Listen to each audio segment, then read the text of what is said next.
Hello friends, ఈరోజు అయితే నేను దోశకైతే నానబెడుతున్నాను. చూడండి, స్టోర్ నుంచి తెచ్చిన రైస్ అండ్ బ్యాళ్ళు అయితే నానబెడుతున్నాను. ఓన్లీ ఒక్కటే నానబెడుతున్నాను కదా. ఒకసారి బియ్యం కడిగి 2 times బాగా కడిగి నానబెడతాను. నైట్ చూడండి, ప్లాస్టిక్ బియ్యం అంతా మెత్తగా అయిపోయి ఎలా అయిపోతాయో మొన్న నానబెట్టి నేను భయపడి ఇంతవరకు నేను స్టోర్ బియ్యం అనేది ఇంకా రైస్కి దోశకి అయితే వేయలేదు. అసలుకి ఇందులో కలిసి రైస్ అయితే కలిపారు ప్లాస్టిక్వి. నేను ఇవి నానబెట్టాను కదా, నైట్ చూపిస్తాను మీకు వీడియో ఎలా ఉంటుంది, ఎలా నానిన తర్వాత ప్లాస్టిక్ రైస్ ఎలా వస్తాయి అని చెప్పేసి. చాలా అంటే కల్తీ రైస్ స్టోర్ రైస్లో అయితే వేసినారు. జాగ్రత్త, బీ కేర్ఫుల్. పిల్లలు దోశ అంటేనే చాలా పడి చచ్చిపోతారు చిన్నపిల్లలు.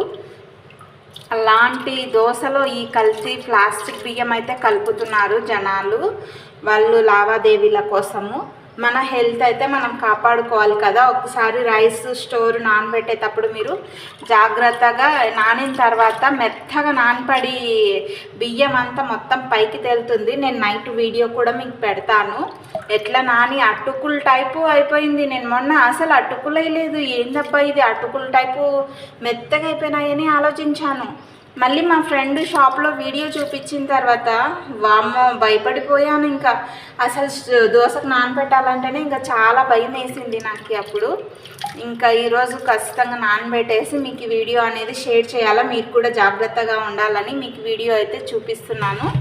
ఇంకా బియ్యం అయితే రైస్ నీట్గా కడిగేసి 2 times వాష్ చేసి నీట్గా ఇట్లా నానబెడుతున్నాను. ఇందులో అటుకులు గిటుకులు ఏమేయను, ఓన్లీ ఉద్దిబ్యాళ్ళు స్టోర్ రైస్ అంతే.